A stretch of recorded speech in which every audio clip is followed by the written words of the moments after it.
அன்பு வணக்கம். இன்னைக்கு உங்களுக்கு கிரஃப்தார் அதாவது அரெஸ்ட் கைது அப்படிங்கிற 1985 வெளிவந்த பிளாக் பஸ்டர் ஹிந்தி மூவியோட கதையை தான் சொல்ல போகிறேன்.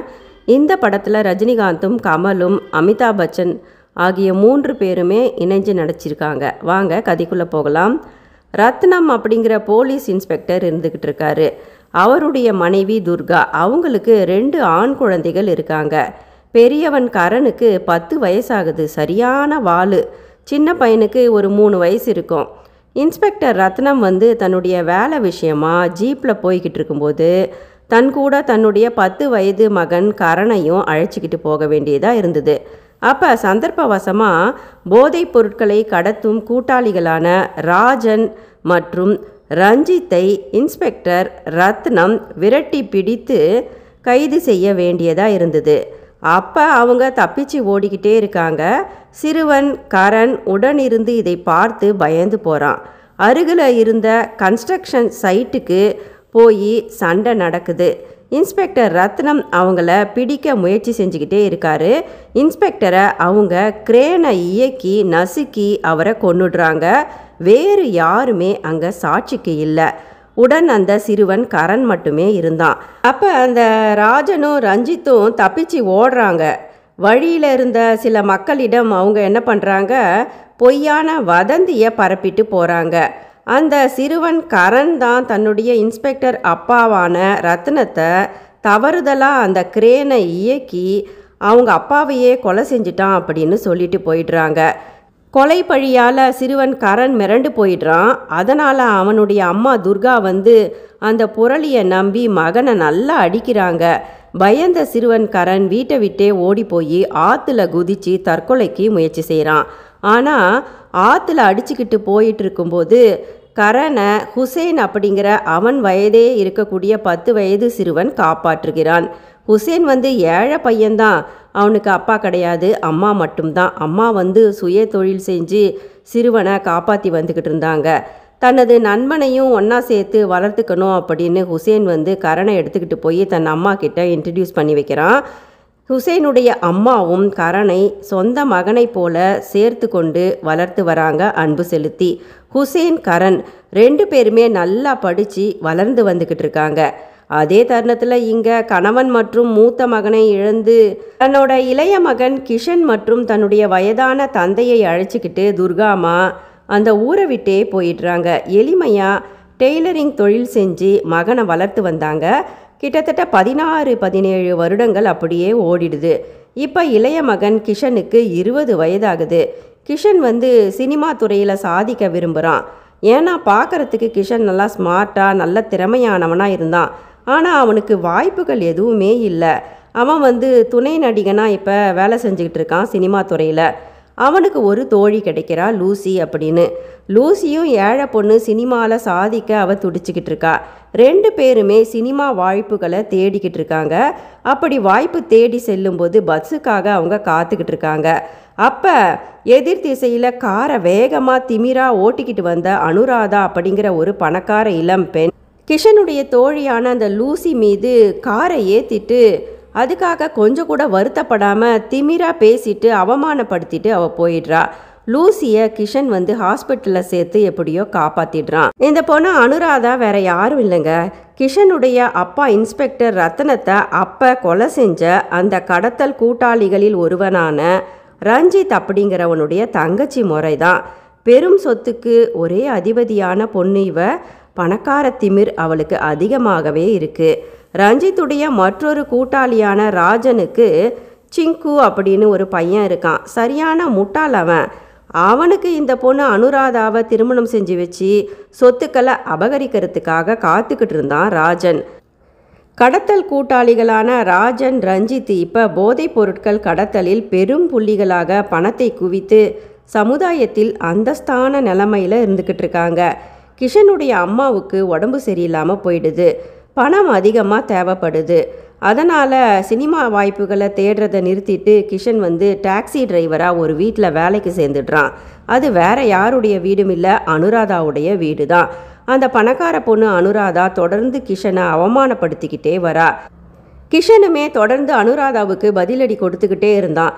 கிஷனை பழிவாங்க நினச்ச அந்த பெண் அனுராதா அவனை காதலிக்கிறதா நடிக்க ஆரம்பிக்கிறா. அது தெரிஞ்சதும் கிஷன் என்ன பண்ணுறான், அனுராதாவை கோவிலில் பல பேர் முன்னிலையில் தன்னுடைய அம்மாவுமே கூட இருக்கும்போது அனுராதாவின் நெற்றியில் குங்குமத்தை வச்சு மனைவியாக ஏற்றுக்கிறதா எல்லார் முன்னிலையிலும் சொல்லிடுறான். முதல்ல கிஷனை வெறுத்து வந்த அனுராதா இப்போ அவனை விரும்ப ஆரம்பிக்கிறா. அவனை ஏன் கல்யாணம் செஞ்சுக்கலாம் அப்படின்னு நினைக்கிறா. அதுக்காக தன் அண்ணன் ரஞ்சித் கிட்ட போய் பர்மிஷன் கேட்குறா அனுராதா. கிஷனையும் அவனுடைய தோழி லூசியையும் அழைச்சி பணம் கொடுத்து ஒரு நாடகம் போடணும் தங்களுடைய கம்பெனிக்கு அப்படின்னு ஒரு கதையும் தரான் அந்த கடத்தல்காரனான ராஜன். ஒத்திகை பார்க்கிற போது அந்த கதைப்படி கிஷன் லூசியை சுட்டு கொல்றது போல சாட்சிகளோடு காட்சி சித்தரித்து அதை ரெக்கார்ட் செஞ்சும் வச்சுக்கிறான் ராஜன்.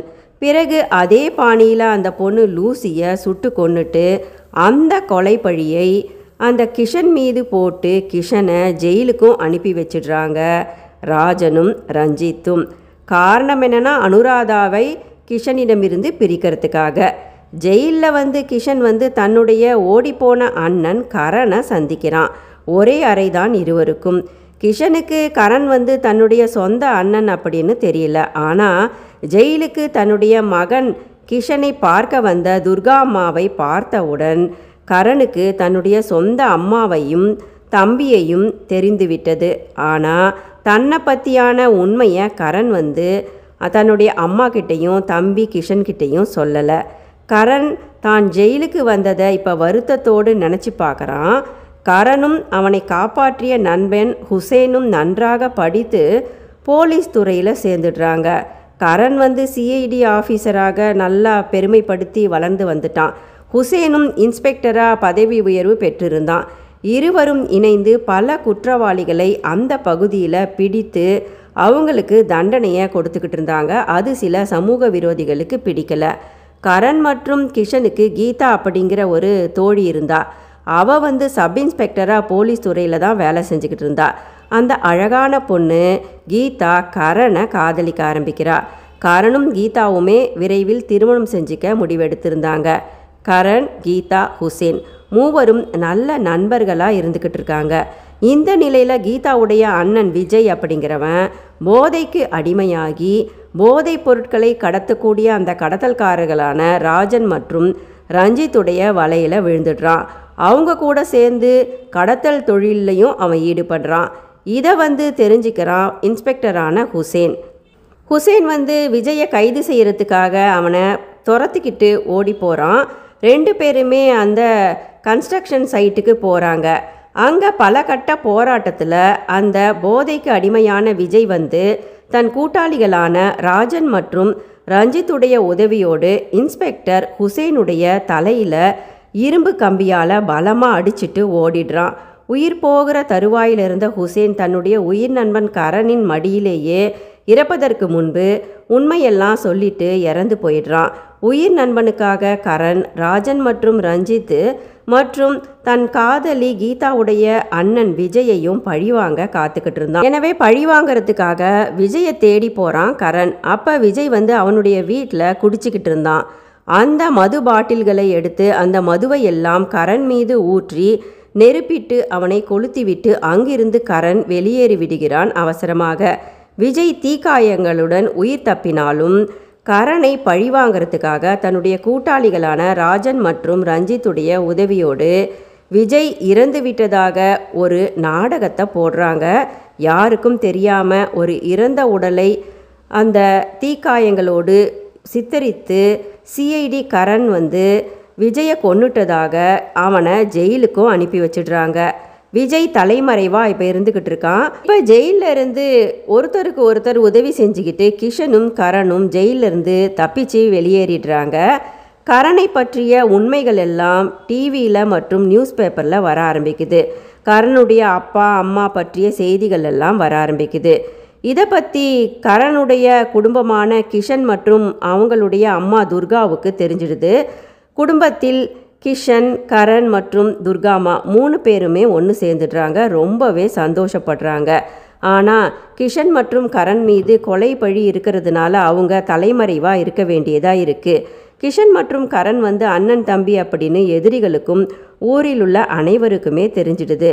முதல்ல லூசியை கொலை செஞ்சதுக்காக கிஷன் மீது விழுந்த அந்த கொலைப்பழியை போக்கணும், உண்மையை உலகுக்கு தெரிய வைக்கணும் அப்படின்னு அண்ணன் தம்பி இருவருமே மாறு வேடத்தில் அந்த கடத்தல் கும்பலான ராஜன் மற்றும் ரஞ்சித்துடைய கும்பலுக்குள் நுழையிறாங்க. இப்போ அவங்களுக்கு உதவியாக உண்மை முழுதும் அறிஞ்சிக்கிட்ட அவங்களுடைய காதலிகளான அனுராதாவும் கீதாவும் உதவிக்கு வராங்க. அவங்க இந்த ஆண்களிடம் நடித்து சாட்சியங்களை திரட்டுறாங்க. அவர்களுடைய வாயாலேயே அவர்கள் செய்த கொலைகளை பற்றி திரட்டி அதை போலீஸில் கொடுத்துடுறாங்க. அப்போ தான் அந்த கூட்டத்துக்குள்ள தீக்காயங்களுடன் உயிருடன் இருக்கிற விஜயை பார்க்குறாரு கரண். தான் வந்து விஜயை கொலை செய்யலை அப்படின்னு கரனுக்கு தெரிஞ்சிடுது. ஆனால் விஜய் வந்து கரணையும் கிஷனையும் இப்போ மீண்டுமே தாக்க ஆரம்பித்து தப்பிச்சு ஓட பார்க்குறான். வேறு வழி இல்லாமல் கரண் வந்து தன் நண்பனை கொன்ற விஜயை சுட்டு கொன்னுடுறாரு. இப்போ ராஜன் மற்றும் ரஞ்சித் 2 பேரும் கடத்தல் தொழில் செஞ்சதுக்காக போலீஸாரால் பிடிபட்டு கொலைகளுக்காகவும் அவங்க குற்றங்களை நிரூபிக்கப்பட்டு ஜெயிலுக்கு போக போகிறாங்க. அண்ணன் தம்பி இருவரும் குடும்பத்தோடு ஒன்று சேர்ந்தனர். இந்த படம் வந்து 1985 அதிக அளவில் பண வசூல் செஞ்ச படம். மிக பிரம்மாண்டமான சண்டை காட்சிகளால் மிகவும் பெயர் பெற்ற படமாக இருந்தது. இந்த காணொளி உங்களுக்கு பிடிச்சிருந்ததுன்னா சப்ஸ்கிரைப் பண்ணி லைக் பண்ணுங்கள். நன்றி.